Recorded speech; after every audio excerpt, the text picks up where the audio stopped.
Assalamualaikum warahmatullahi wabarakatuh. Jumpa lagi di channel Matematika Pak Anton, channel belajar matematika. Baik, pada video kali ini kita akan mempelajari konsep dasar matematika, yaitu tentang trigonometri.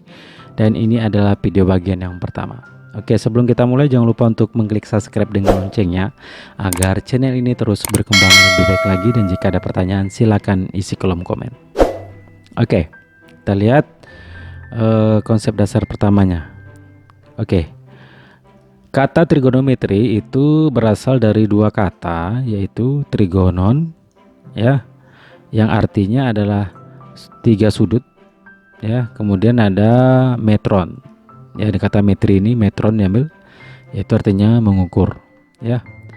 Maka dari sini dapat kita buat suatu kesimpulan bahwa trigonometri itu adalah sebuah cabang matematika yang mempelajari hubungan antara panjang dan sudut segitiga. Karena tiga sudut kan sudut segitiga ini. Kita akan mengukur, yaitu meliputi panjangnya dan besar sudutnya. Oke. Nah, untuk lebih jelasnya kita lihat pada konsep berikut. Oke. Di sini diberikan segitiga siku-siku ABC, ya, yang siku-sikunya di B, ya. Sini ada AB, BC, dan AC serta sudut alfa, ya. Maka di sini kita tetapkan bahwa ini dia. Ini kan sudut alfa, berarti ini adalah sisi depan pada sudut alfa. Ini jelas sisi miring, dan ini adalah sisi samping pada sudut alfa. Jadi kita tetapkan ini sisi depan, ini sisi samping, ini sisi miring berdasarkan letak sudutnya, begitu.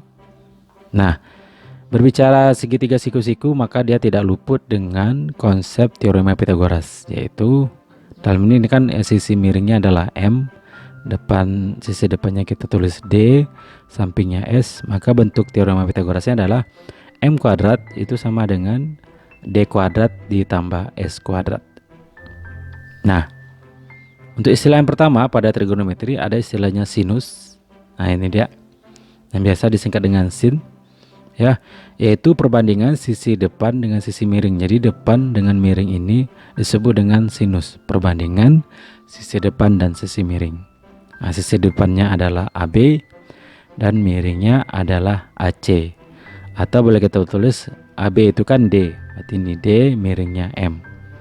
Nah, supaya lebih mudah kita mengingatnya, maka boleh kita singkat sinus itu adalah sidemi, artinya sin depan miring, si demi, begitu. Kemudian juga ada istilahnya kosinus. Kosinus itu adalah bisa disingkat dengan cos, yaitu perbandingan sisi samping dengan sisi miring. Dalam ini sisi samping kita adalah BC, miring kita AC. Nah, sisi samping kita lambangkan dengan S dan miring kita adalah M. Dan juga kita singkat dengan singkatan yaitu kosami, gitu. Kos samping miring, gitu ya. Kos samping miring. Berarti itu untuk kosinus. Kemudian ada juga istilah yang berikutnya yaitu tangen. Ya, tangen itu bisa disingkat dengan tan alfa, yaitu perbandingan sisi depan dengan sisi sampingnya. Ya, sisi depan kita adalah AB dan sisi samping kita adalah BC. AB per BC, atau kita boleh tulis D per S, depan per samping, sehingga menjadi singkatannya adalah TADESA, tan depan samping untuk tangen, begitu. Nah, kita coba untuk mengerjakan contoh berikut. Oke, contoh yang pertama, ya, perhatikan gambar berikut. Kita punya segitiga siku-siku di mana ada sudut beta. Sini panjang sisinya 4 dan miringnya ada 12, dan sini nilai X. Oke. Menjadi pertanyaannya adalah tentukan nilai X, sin beta, cos beta, dan tan beta. Oke. Nah, solusinya berarti ini kan beta, berarti 4 ini adalah sisi depan, ya, depannya, begitu. 12 ini adalah sisi X, ini dari sisi sampingnya, dan 12 ini adalah sisi miringnya. Nah, pertama kita cari dulu nilai X menggunakan konsep teorema Pythagoras, di mana M kuadrat itu sama dengan D kuadrat ditambah S kuadrat. Berarti kita ganti M-nya dengan 12, D kita dengan 4, S dengan X. Berarti 12 kuadrat sama dengan 4 kuadrat ditambah X kuadrat. Berarti ini kita kurangkan dapat 144, 4 kuadrat 16 tambah X kuadrat. Maka X kuadrat yaitu 144 dikurang 16, kita dapat 128 untuk X kuadrat. Maka nilai X adalah akar dari 128, di mana 128 itu adalah 64 kali 2, maka dapat 8 akar 2. Jadi nilai X-nya adalah 8 akar 2. Nah, sehingga yang ditanya adalah nilai sin beta.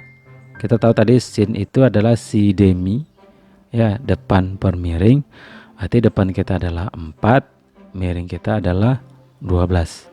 Bisa kita sederhanakan, sama-sama bagi 4 dapat 1/3. Kemudian cos beta, ya, cos itu cosami, cos samping per miring, S per M, begitu. Samping kita adalah 8 akar 2 per 12, miring kita adalah 12. Kita sama-sama bagi 4, maka kita peroleh 2 akar 2/3, karena 8 bagi 4 dapat 2, 12 bagi 4 dapat 3, begitu. Berikut juga tangen. Tangen itu adalah tadesa, depan per samping.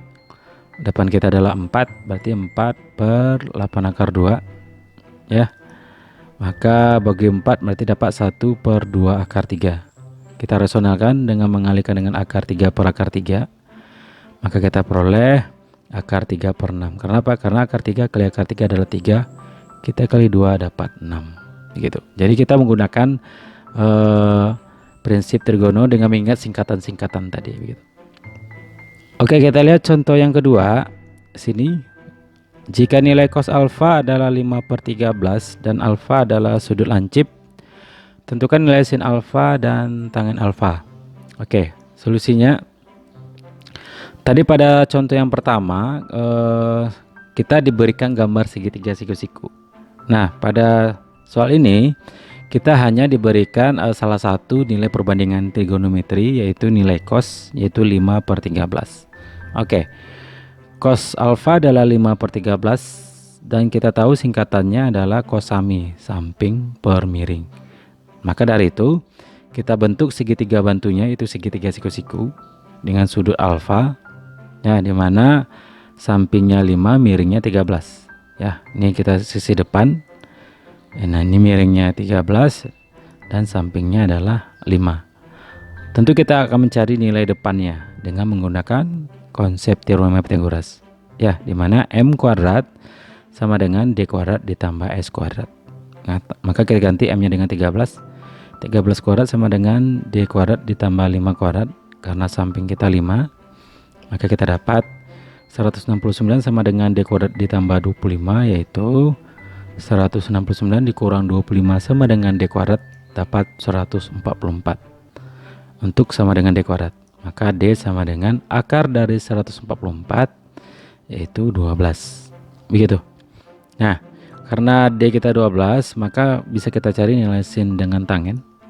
Ya, D kita 12.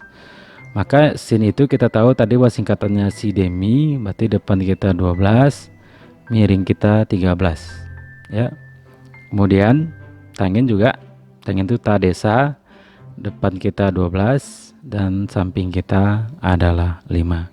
Jadi untuk mengingat singkatan-singkatan itu si demi, cosami atau tadesa itu mempermudah kita untuk menyelesaikan masalah ini.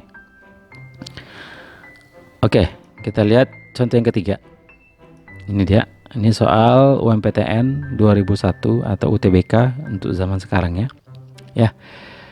Jika nilai tangen gamma ada sama dengan A, dengan gamma adalah sudut lancip dan A besar dari 0, tentukan nilai cos gamma. Oke. Solusinya sama seperti kita mengerjakan soal nomor 2, ya.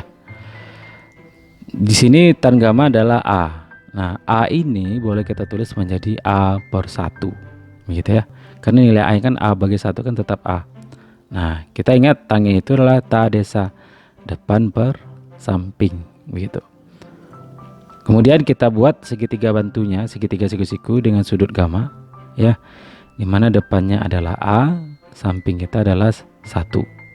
Maka kita cari miringnya dengan menggunakan konsep teorema Pythagoras, yaitu m kuadrat sama dengan d kuadrat ditambah s kuadrat. Maka kita ganti m kuadrat sama dengan d kita adalah a kuadrat ditambah 1 kuadrat. Maka kita dapat m itu adalah plus minus akar a kuadrat ditambah 1 ya. Karena sudutnya adalah sudut lancip, maka m yang kita ambil yang positif, berarti m sama dengan akar a kuadrat ditambah 1 ya. Nah, sehingga yang ditanya adalah cos gamma, berarti cos itu adalah cos sami, berarti samping kita adalah 1 dan miring kita adalah akar a kuadrat ditambah 1. Oke. Jadi dari sini ya dapat kita simpulkan bahwa untuk konsep dasar trigonometri yang pertama ya, kita beranjak dari segitiga siku-siku. Di sini kita berikan sudut alfa, ini sisi depannya, ini sisi sampingnya, dan ini adalah sisi miringnya. Dimana kita punya sin alfa itu adalah perbandingan sisi depan per sisi miring ya, dengan singkatannya si demi. Kemudian cos ya, perbandingan sisi samping dengan sisi miring yang boleh kita singkat dengan cosami gitu. Dan tangen adalah perbandingan sisi depan per sisi samping atau tadesa gitu dia, dengan kita singkat tadesa. Oke, terima kasih sudah menonton video kali ini. Mudah-mudahan bermanfaat untuk memahami konsep dasar trigonometri, dan sekali lagi jangan lupa untuk mengklik subscribe dengan loncengnya agar channel ini terus berkembang lebih baik lagi. Oke, tunggu video selanjutnya. Assalamualaikum warahmatullahi wabarakatuh.